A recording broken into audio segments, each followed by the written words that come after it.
cold shower over that cold plunge any day. Like, it was so painful. Like, oh, yeah. I had to get out in 30 seconds. I couldn't even like, I was like, I don't know if I'm going to be able to get out of here. Like, no, it was like, I was like cramping up. The doctor told me that he was like, when you first do this, if you've not done the cold plunge, and he's like, it's great you've done a lot of cold showers, but he's like, when you first get it, your hands and your feet, especially because of that vasodilation, he's like, it is so painful. He said, and this made me feel not as much as a wimp, but most people can only do like 10, 15 seconds. So I made it 30 seconds, like breathing, like, whoo. And then I had to like talk to myself, like nasal breathe. Don't just mouth breathe.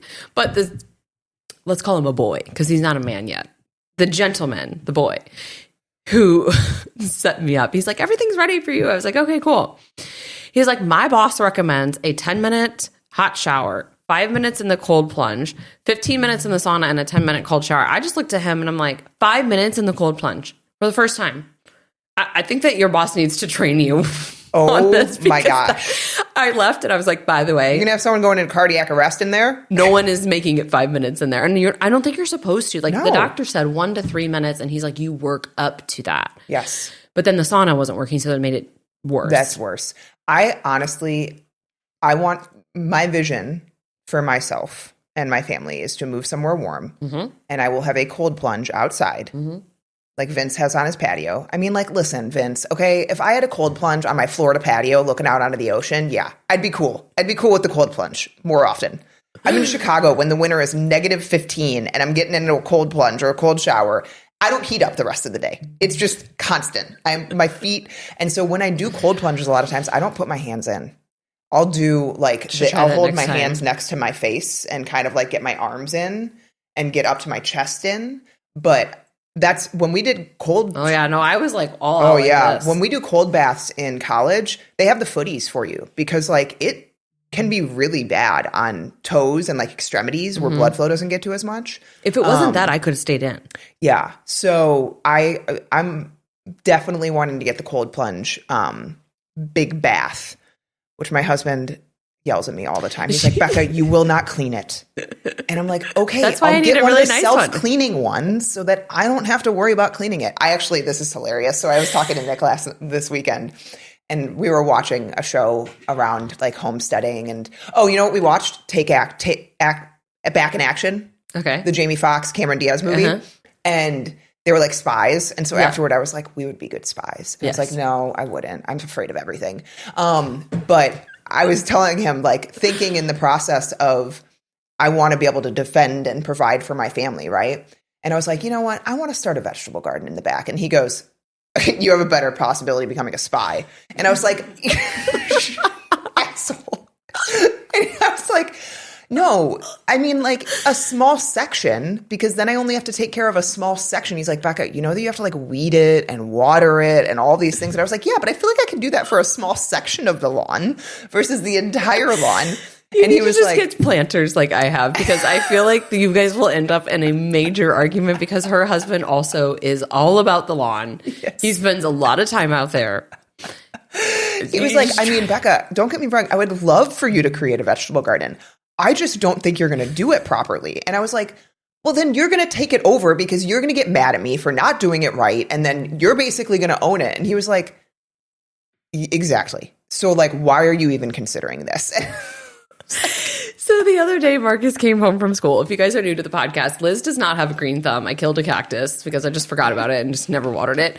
I can keep orchids alive. So I have, in the past few years, I've been successful with some things with my planters outside, but not all things. And I think that part of it is not my fault because I followed the instructions.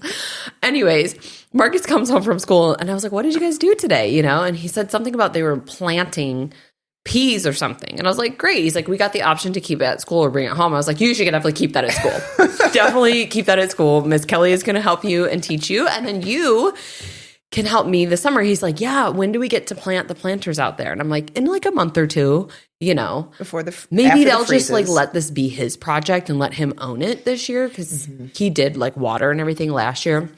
But I mean, I got all the things. I got the organic, already like seeded soil. We got the seeds. My mother-in-law helped with some of them. So like, it wasn't just a me issue. For example, I did jalapenos, who love spicy peppers. the top, it looked beautiful. They all sprouted in the leaves, like in the places that I had like spaced them out. I went to pull them. There's nothing there. So just the top screw. I don't understand what I did wrong. So, and he's like, well, what about radishes? I was like, we got some radishes last year. I was thinking like cucumbers, tomatoes, Cucumbers peppers, are easy. Zucchinis.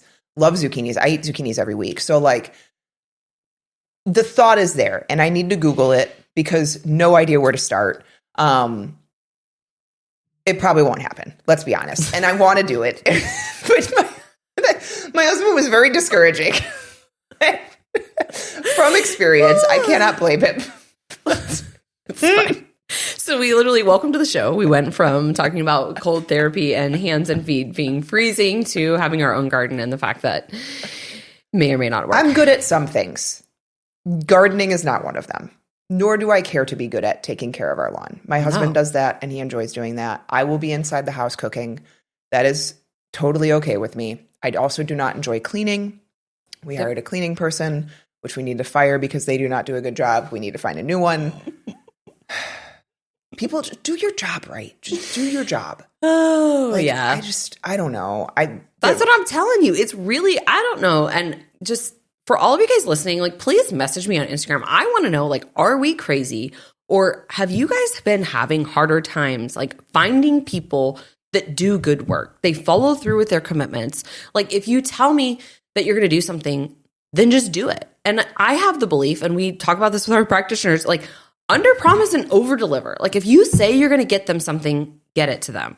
Sure, mistakes happen here nor there. Like, I had one this week. I put everything into full script. I forgot to hit send, so it saved as a draft, right? Like, I can own those mistakes, but I am talking about, like, Becca and I the last 2 years have had a real hard time with a variety of things in our personal lives and in our business, finding people that actually do what they say they're going to do. And it's just frustrating. I'm like, is this a crazy cultural shift? Like, are we like weird in this world? I don't understand. We are now. We are the weird outcasts, and people expect to get paid a lot of money for not doing a lot of things. And it is unfortunate. And I hope that the time comes for those people in terms of the best people at their job should make the most money, regardless of age, race, sex, anything. That's just, if you do good work, you will get paid for it and you will be provided, proper compensation for it. I don't know. I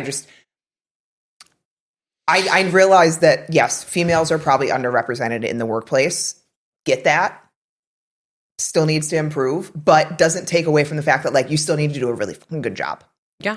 Like, I mean, my sister-in-law is a badass. Like, she literally started at Aldi as an intern, and she's like a VP of Kroger now. So it's possible, like, but she's really fucking good at her job, and she works. And she's also an amazing mom. Like, she is somebody I definitely look up to. I've told her this a ton of times. And honestly, she's like one of the only women in my life besides you and a couple of other friends who is like constantly saying anytime, which is rare, I get to talk to her, but like, man, I'm proud of you. Like, your mom would be proud of you because she gets the grind of entrepreneurship. And like, a lot of people don't get that. So like, the expectations that we have, like, I don't know.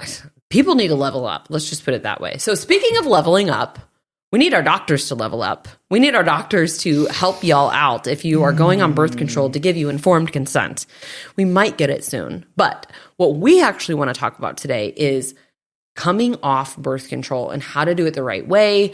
I'm kind of passionate about this because I got a huge influx of estrogen and cottage cheese legs, and cottage cheese legs are just not cute. They're just not cute. And I didn't realize like what was going on. I honestly did not even put two and two together until I was talking to Vince a couple years ago. And he's like, did you go off birth control? I'm like, yeah, but that was like a while ago. And so then kind of explaining, and some of it is genetic for sure, but kind of explaining just how the estrogen swings can impact cellulite in terms of, your collagen and fat storage and yada, yada, yada. So I shared that this week, and we've had a lot of people ask us, how do you properly come off birth control? I'm terrified to do it. I've been on it for so long. We know that birth control is synthetic hormones. So that's what we're going to dive into today. And thank you for listening to our banter. We were told that no one cares about us as much as we care about ourselves, so we should keep it shorter next time. We'll do our best, but no promises.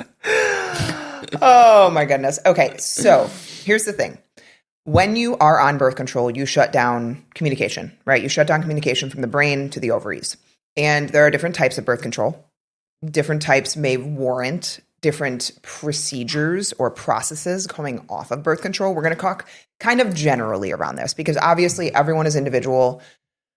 Their situation prior to going on birth control is going to matter. So like, did you have PCOS before you went on birth control? Did you have really, really horrible periods or, awful bleeding or horrible mood swings or horrible PMS before going on birth control? Like all of those things kind of matter when you come off of it because guess what? Probably didn't fix the situation. Right? Might have made the situation worse. So some things that we need to understand about being on birth control is one, it increases the inflammatory environment in the body because of how birth control affects the immune system and the T and B cells activation. Those create inflammation and birth control down-regulates your T regulatory cells, which are anti-inflammatory. So you basically increase inflammation, you increase the likelihood of autoimmunity because B cells get overdrived, B cells create antibodies. So all of these things are going on when you're on birth control. So your inflammation is higher, which does not provide a good environment for hormones coming back online. On top of that, you do not, and research shows this, basically end up with nutrient deficiencies when you're on birth control. So a lot of times magnesium, zinc, selenium, iron, all of these things are typically shown deficient, which is why we recommend being on a prenatal when you're on birth control. But when you are in this inflammatory state, progestins are more inflammatory. They are actually more androgenic. Testosterone-like, okay? So a lot of people come off of birth control and they're in this inflammatory environment and their hormones come raging back online and you ain't opening up detox pathways prior. You are not working on making sure that the gut's in a really good place and you're processing and detoxing hormones out well. And so now hormones come back online like whoa, because again, you opening up the floodgates when birth control comes out of. Okay. We actually just had to talk to a new client. She was on an IUD. When she came off of it, the next day she started hemorrhaging, which can happen in some cases. It's not common, but it can happen because again, the IUD can be very inflammatory to that specific area. And then on top of that, it can act like a detox reaction of the body. So one of the ways that the body detoxes as females is bleeding. This is why sometimes when you are in an infection or something of sorts, you might have another period that's not normal. You might have a period midway through your cycle. You might have longer bleeding. You might have higher clotting, right? All of those things can be detox reactions of the body. And so in this current situation, obviously, her body was detoxing at a crazy rate. She started hemorrhaging. She had to go to the ER and OR essentially because of what was going on. That is a possibility. So before we come off birth control, before we just yank it and we think everything is going to be dandy, my beautiful hormones are going to come back online. No, you need to prep the body. So there's a few things we look at. Yeah. And I want to just say here too, so some people will go on birth control and go on like an IUD and have a lot of reactions. So when we think about the immune system, its job is to respond, right? It's always scanning your environment, internal and external, and to respond. So an IUD is technically an implant. Like it is implanted into your uterus. So we know that some people have also had to have like surgical removals. I have had 3 IUDs in my past and I did okay with all of them. But if you go on them and you're noticing all these other symptoms pop up, I've also had clients that like the IUD was the problem because the immune system couldn't calm down. So the other big thing here I would advise is at least doing blood work before we go in and we start to just pull things. We do blood work as a standalone in our practice. You're always welcome to schedule that with our team. We're going to look at everything comprehensively. Your metabolic, function. How are we doing there with blood sugars and insulin? We're going to look at your liver function, your detox pathways, nutrient deficiencies. We see a lot of nutrient deficiencies and depletions because of the birth control. So what I would advise is that you do that lab review. Get a plan from a practitioner. So links are in the show notes to do this. You don't have to join the whole 6-month program, although we would advise that, but at least get blood work, get eyes on everything, put a plan in place and some of the things we're going to talk about for about 30 days before you stop your birth control. That's going to help you. I wish that I would have paid closer attention to a few pieces because in the past, I never had any issues. I thought I was good. Well, I wasn't good because I had had a baby. I went back on birth control and then I pulled it. That's a completely different season of life and where I was prior to when I went off of it in my 20s. And again, the level of toxins that we're exposed to every day impairs our detox abilities and estrogen detox. And I believe that's what happened to me because nothing changes. My body composition didn't change. I didn't like lose a bunch of weight or gain a bunch of weight. I just all of a sudden had lots of cellulite in my bum and my upper thighs. So a lot of times that will happen because of the big surge here. So supporting detox pathways is imperative, but I would also put in a lot of things that, maybe we identify on your lab work to support your blood sugar and nutrient depletions before you come off. Yep. So one of the things that we do, and we love Metapure, it's such an amazing all-around support. It's from New Ethics, and it's a powder. It's great for inflammation. It's got a lot of anti-inflammatory support, liver support. I think there's a inositol, if I'm not mistaken, in there to support blood sugar, methylated B vitamins. So a lot of really great things. I would put that in daily for at least 30 days. I like vanilla. I'm a little bit biased to vanilla, but you can make a smoothie with that, and we can pack that smoothie with a lot of fibers like, chia seed and flaxseed and berries and really good nutrients. Fibers sequester toxins. They also help with metabolized hormones. So especially excess estrogen here, if you aren't pooping and everything like that, that's a nice way to get you going, but go slow. If you're not used to all this fiber, it can create some backlash if you're going too fast with it. But I would absolutely do that as a way to really support, and then more of like a Mediterranean-based diet, which I know you're going to talk about. Yeah. So one note on the cellulite piece. So the problem with coming off of birth control is that estrogen comes back online. And in most of these cases, estrogen is going to come back online a lot faster than progesterone comes online.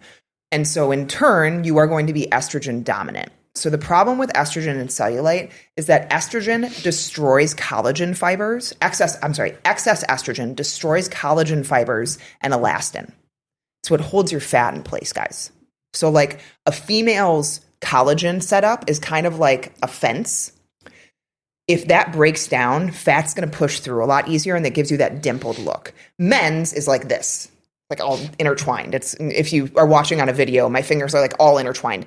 It's why men don't get cellulite, because men's collagen fibers are much tighter. It's a lot harder for fat to basically push through. Women's are kind of like an open fence, right? It's a lot easier for fat to push through and give you that dimpled effect. And excess estrogen breaks down those collagen fibers. And so we don't want estrogen coming back on like crazy. So a lot of times, like Liz was saying, you want to actually feed up the body a little bit before you come off birth control, because you do not want to have a huge stressor of chronically under eating and then let hormones come back online. You're going to be in for a worse scenario. After you take the birth control out, a lot of times I will put people into like a carb pulse where we do higher carb for a few days and lower carb, lower calorie for a few days. And we pulse back and forth. Or I will sometimes put people into fasting to control inflammation and control the effect of the hormones, because the hormones in general are water retaining. That's why when you go on HRT, sometimes you hold a little bit more water as like an adaptation process. Your body, until your body regulates, levels basically. Yeah. And so the Metapure I love because it's a great way to be anti-inflammatory, but get calories up with a smoothie. In general, very supportive of liver detoxification. I also often will put in like a little bit of DIM or the Hormone Plus Complete product. Love that powder. I wish they would come out with a different flavor other than chai. It tastes like, I've heard it tastes terrible. It's not horrible. It's just strange. Like chai doesn't mix well with a lot of things, And so either way, it has DIM and chaste tree in it. So it helps support progesterone levels and then helps balance and bring down, or helps at least detoxify estrogen levels a little bit, because the problem is the imbalance that happens when you come off of it. And estrogen, unfortunately, is very water retaining. And so you will store a lot of water. So you want to feed up coming off of it, because feeding up is also very helpful for pooping regularly and detoxification pathways being open. Like in general, it's just a better state to come off of it. And by feeding up, we don't mean that you just eat a bunch of food, right? Like we're talking about feed up with a Mediterranean-based diet, high fiber, good quality proteins, good healthy fats. Those support your adrenals, which build your hormones, good carbohydrates for your thyroid and metabolism, carbohydrates coming from fruits and vegetables, and I would say like potatoes and quinoa and oatmeal and all these things that have some natural fibers to them. This doesn't mean they said go feed up so I can just eat my pizza or my burger and fries, because that's what I felt like. Just wanted to clarify, because somebody somewhere would use that and twist that, right? Exactly. What the internet does. So in general, when you are feeding up, I usually say take like 2 or 3 months before you plan to come off of birth control and get your body to a nice stable calorie intake. We're not saying you need to be tons of calories. We don't need like 2,700 calories in place, but like you should be probably around, in most cases, depending on your size, your activity level, around like 1,700 to 2,000 calories or so that when you come off of it, you have the wiggle room to be able to go down a little bit if necessary to keep inflammation under control and if water starts coming back into the body. Hydration's huge to help manage that as well. If you're dehydrated, your body's going to bloat, it's going to store. So you want to overhydrate. Sometimes that can help a little bit more actually with keeping water levels balanced. And then coming off of it, you want to stay on the Metapure. You want to stay on some of that DIM or Chaste Tree Berry or the Hormone Plus Complete product for at least a month following. And understand that coming off birth control can take 6 to 12 months for hormones to regulate. Like it takes a while for your body to adapt to hormones being back level and online, especially considering the state of the body and the type of birth control you were on, right? The Mirena IUD. Because another thing to understand is that when you are on birth control, you're kind of in a menopausal state. Like your body's basically a lack of hormones. And so coming off of it, we don't know how long you've been on it. We don't know what has been going on while you've been on it. I also typically recommend being on a prenatal for at least 6 months after coming off birth control to help restore some of the nutrient deficiencies that can be caused. Because it is no coincidence that all the nutrient deficiencies that happen, zinc, selenium, magnesium, all of these things, what are they important for? Fertility.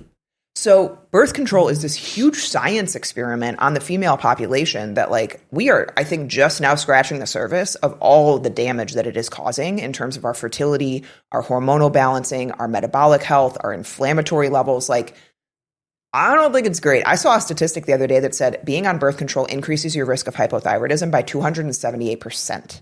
I wouldn't be surprised. I wouldn't either. Because I mean, I'm thinking about the after effects in terms of these estrogen swings and what that does to the thyroid, right? But also the low hormone effect. True. Yeah. When you're just keeping everything offline, right?